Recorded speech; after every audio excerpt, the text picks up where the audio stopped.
اور مدین کی طرف ان کے بھائی شعیب کو بھیجا تو انہوں نے کہا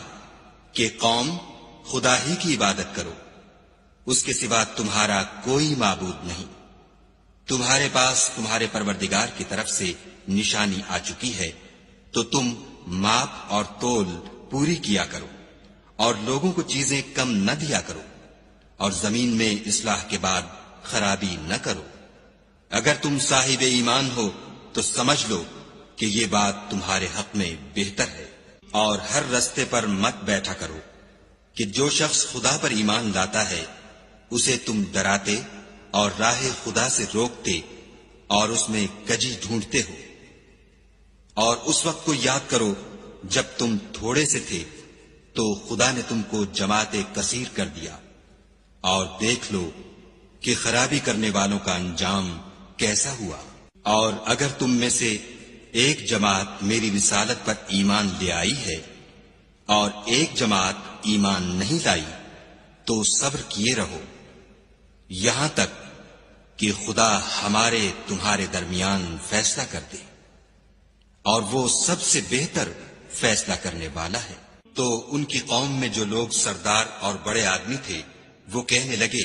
کہ شعیب، یا تو ہم تم کو اور جو لوگ تمہارے ساتھ ایمان لائے ہیں ان کو اپنے شہر سے نکال دیں گے، یا تم ہمارے مذہب میں آ جاؤ۔ انہوں نے کہا، خواہ ہم تمہارے دین سے بیزار ہی ہوں تو بھی اگر ہم اس کے بعد کہ خدا ہمیں اس سے نجات بخش چکا ہے تمہارے مذہب میں لوٹ جائیں تو بے شک ہم نے خدا پر جھوٹ افطرا باندھا، اور ہمیں شایع نہیں کہ ہم اس میں لوٹ جائیں۔ ہاں، خدا جو ہمارا پروردگار ہے وہ چاہے تو ہم مجبور ہیں، ہمارے پروردگار کا علم ہر چیز پر احاطہ کیے ہوئے ہے، ہمارا خدا ہی پر بھروسہ ہے۔ اے پروردگار، ہم میں اور ہماری قوم میں انصاف کے ساتھ فیصلہ کر دے، اور تو سب سے بہتر فیصلہ کرنے والا ہے۔ اور ان کی قوم میں سے سردار لوگ جو کافر تھے کہنے لگے کہ بھائیو، اگر تم نے شعیب کی پیروی کی تو بے شک تم خسارے میں پڑ گئے۔ تو ان کو بھونچال نے آ پکڑا اور وہ اپنے گھروں میں اوندھے پڑے رہ گئے۔ یہ لوگ جنہوں نے شعیب کی تکذیب کی تھی ایسے برباد ہوئے تھے کہ گویا وہ ان میں کبھی آباد ہی نہیں ہوئے تھے۔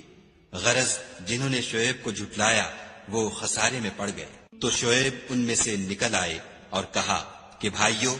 میں نے تم کو اپنے پروردگار کے پیغام پہنچا دیے ہیں اور تمہاری خیر خواہی کی تھی، تو میں کافروں پر عذاب نازل ہونے سے رنج و غم کیوں کروں؟